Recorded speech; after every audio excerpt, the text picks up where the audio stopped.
Assalamualaikum warahmatullahi wabarakatuh.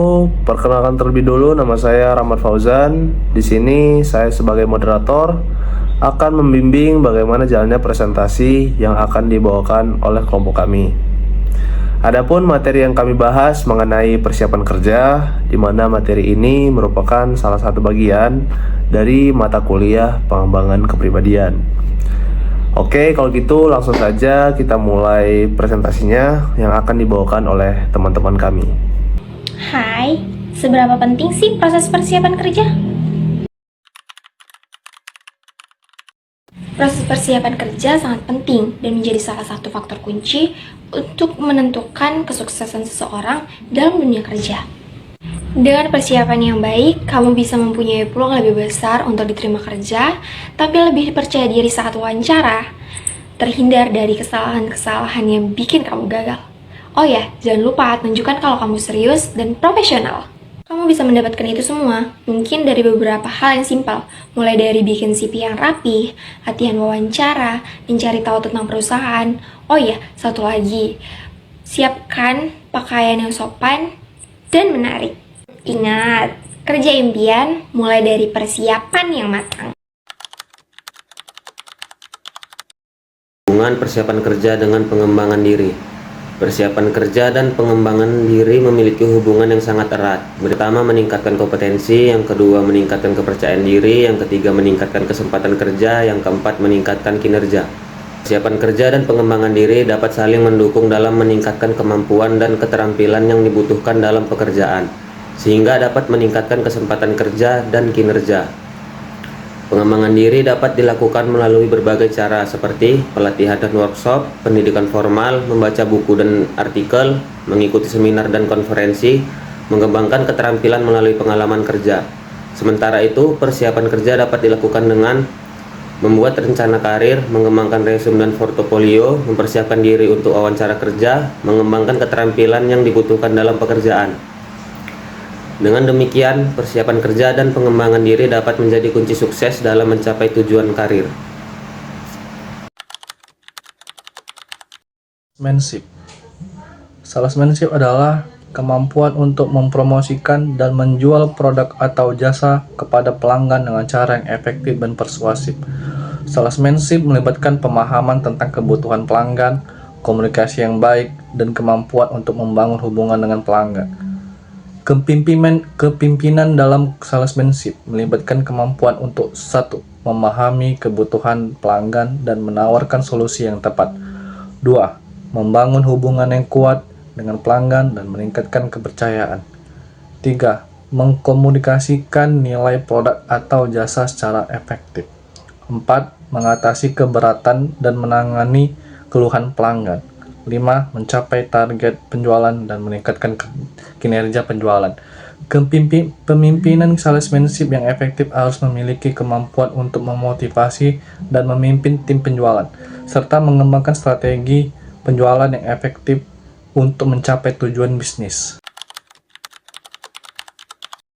Saya di sini akan menjelaskan tentang faktor-faktor yang mempengaruhi kesuksesan seseorang dalam berkarir. Nah, faktor ini tuh ada dua, yaitu faktor internal dan eksternal. Faktor internal adalah faktor-faktor yang berasal dari dalam diri individu dan secara langsung dikendalikan olehnya. Sedangkan faktor eksternal adalah faktor-faktor yang berada di luar kendali individu tersebut, tetapi tetap mempengaruhi kesuksesan karirnya.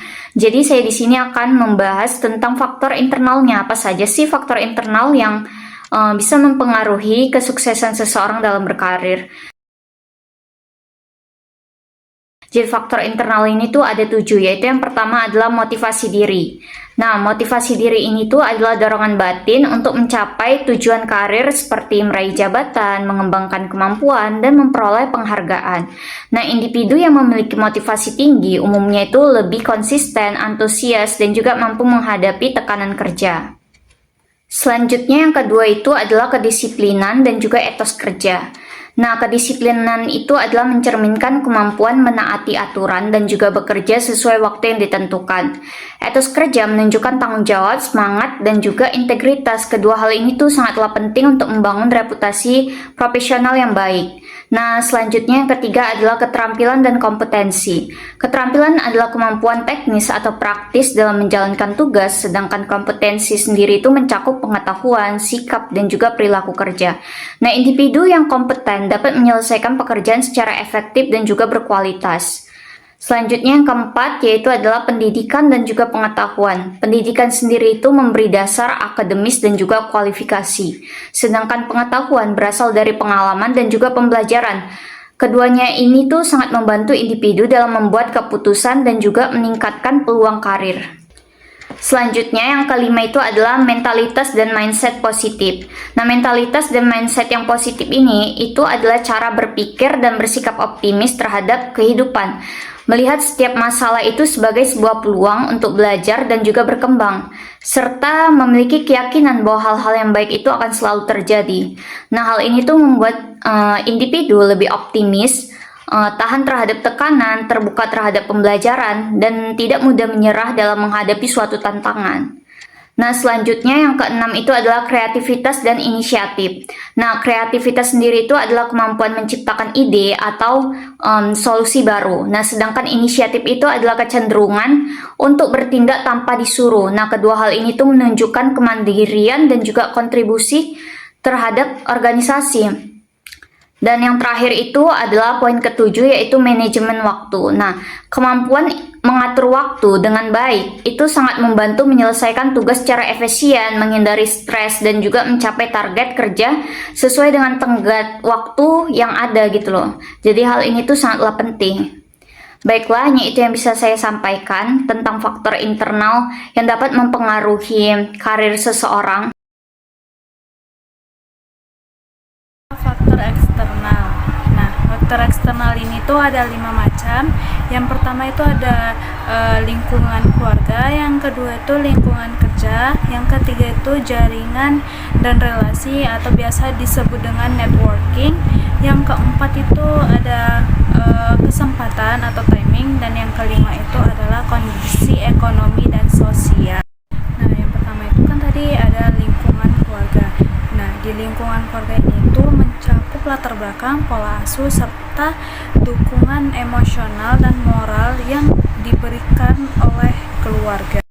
Keluarga yang suportif dapat memberikan dorongan semangat, rasa aman, dan juga serta memberikan nilai-nilai yang dapat membentuk karakter individu sejak dini, yang kemudian dapat mempengaruhi cara berpikir, bertindak, maupun menentukan arah karir. Yang kedua ada lingkungan kerja. Di lingkungan kerja ini merujuk pada suasana, kondisi, dan interaksi di tempat kerja yang dapat mempengaruhi kinerja dan kesejahteraan karyawan. Di lingkungan kerja yang sehat dan positif dapat meningkatkan kenyamanan, motivasi, serta produktivitas seseorang. Sedangkan kalau di lingkungan kerja yang buruk bisa menghambat perkembangan karir. Yang ketiga adalah jaringan dan relasi atau networking.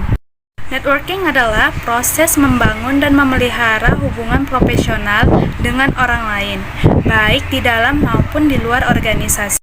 Relasi yang baik dapat membuka akses terhadap informasi, peluang kerja, kerjasama, dan dukungan dalam pengembangan karir. Orang yang memiliki jaringan luas cenderung lebih cepat naik dalam jenjang karir. Yang keempat adalah kesempatan dan timing. Kesempatan merujuk pada adanya peluang atau situasi yang mendukung kemajuan karir. Sedangkan timing adalah momen yang tepat untuk mengambil langkah atau keputusan tertentu.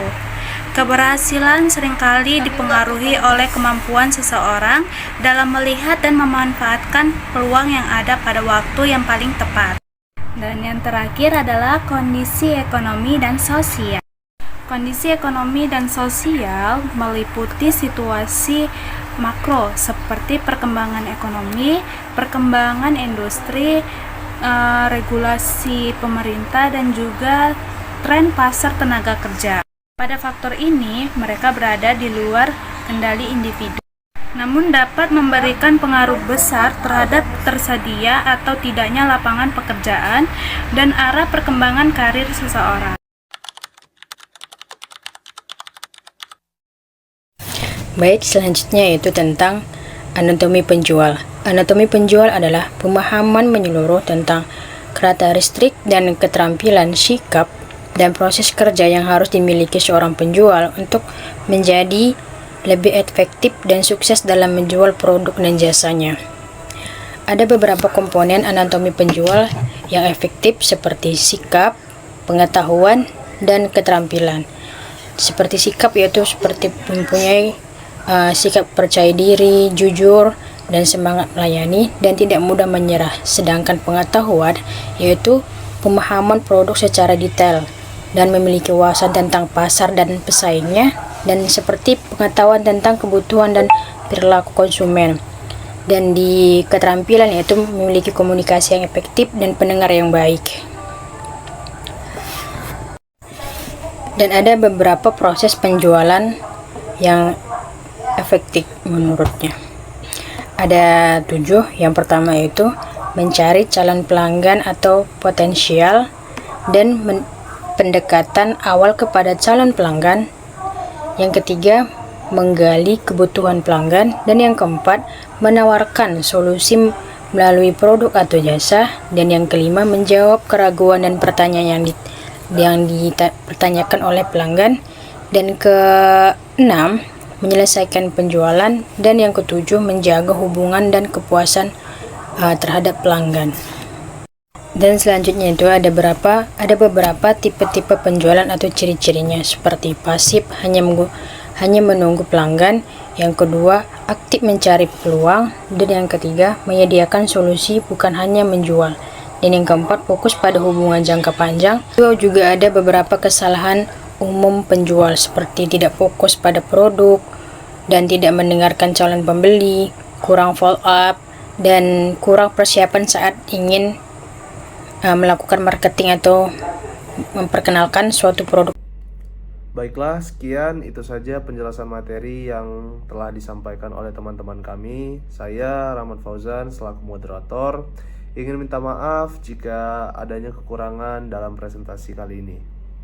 Kami juga sangat terbuka dengan kritik dan saran yang dapat membangun sehingga kami dapat lebih baik di kedepannya.